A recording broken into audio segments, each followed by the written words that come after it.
Hi hello friends, இன்னைக்கு வீடியோல ultra வெட் கிரைண்டரோட unboxing review video தான் பார்க்க போறோம்.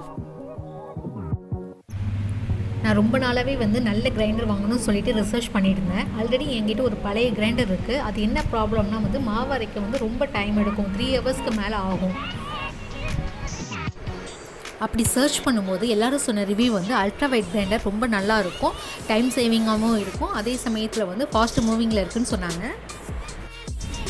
நான் புதுசாக வந்திருக்கு இல்லையா ஸ்மார்ட் ஃபிங்கர்ஸ், அந்த கிரைண்டர் வாங்கலாமா இல்லை அல்ட்ரா வெட் கிரைண்டர் வாங்கலாமான்னு ஒரு கன்ஃபியூஷன் இருந்தது. ஃபைனலி அல்ட்ரா வெட் கிரைண்டரே வாங்கிட்டேன். எல்லோரும் நல்ல ரிவ்யூஸ் கொடுத்துருந்தாங்க. இது என்ன மாடல்னா ultra wet grinder perfect 2 litre capacity model.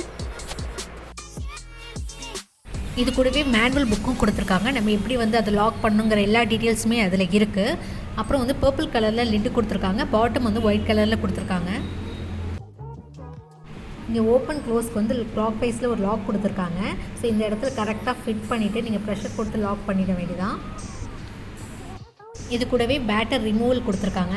அந்த ஸ்டோனில் உள்ள பேட்டர்லாம் எப்படி ரிமூவ் பண்ணுங்கிறத நான் உங்களுக்கு காட்டுறேன். இங்கே ஸ்டோன் 2 ஸ்டோன் வச்சு கோனிக்கல் ஷேப்பில் கொடுத்துருக்காங்க.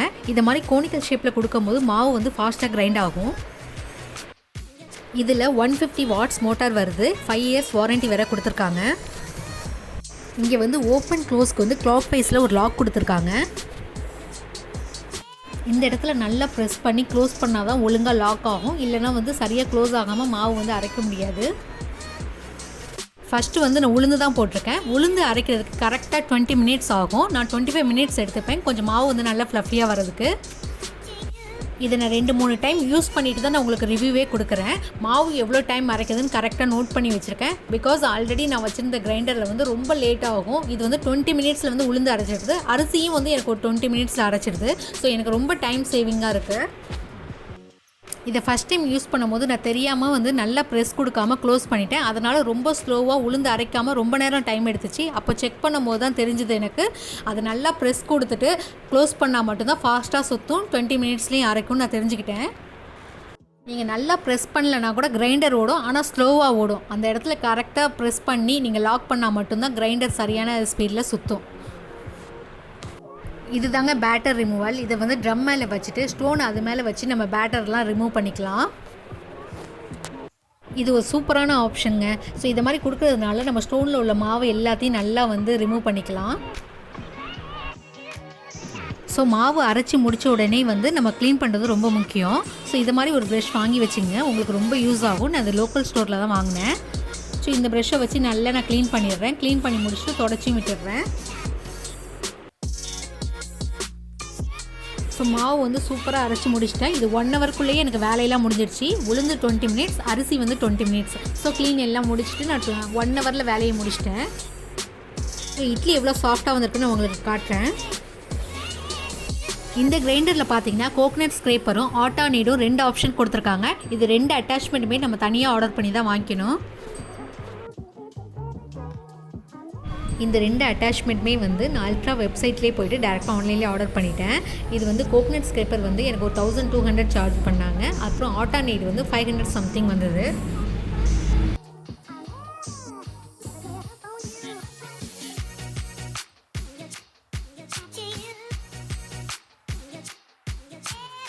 இதுதான் சப்பாத்திக்கு மாவு நீட் பண்ணுறது.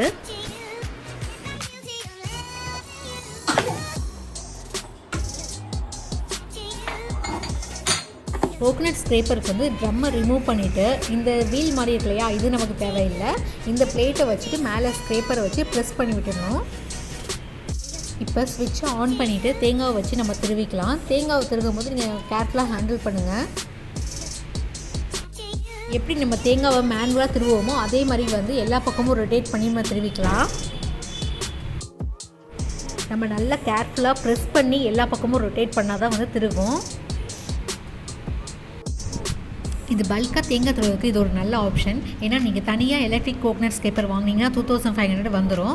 ஸோ கிரைண்டர் கூடயே ஒரு 1000 ருபீஸ் அடிஷ்னலாக கொடுத்து வாங்கும்போது நமக்கு ரொம்ப காஸ்ட்டு சேவிங்காகவும் இருக்கும். நான் பல்காக கொஞ்சம் தேங்காய்லாம் திருவி ஃப்ரீசரில் வச்சுருவேன். ஸோ வேணுங்கும் போது நான் யூஸ் பண்ணிப்பேன்.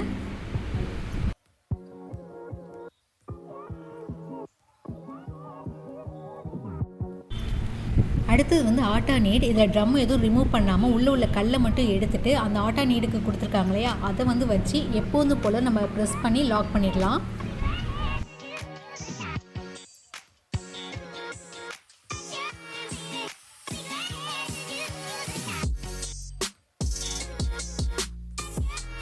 இதில் நமக்கு தேவையான மாவு, உப்பு, எண்ணெய், அதுக்கப்புறம் தண்ணி வந்து கம்மியாகவே சேர்த்துங்க. இப்போ வந்து ஆன் பண்ணி விட்டிங்கன்னா மாவு வந்து பிசைஞ்சு கொடுத்துரும். தண்ணி வேணும்னா நீங்கள் ஆட் பண்ணிக்கலாம்.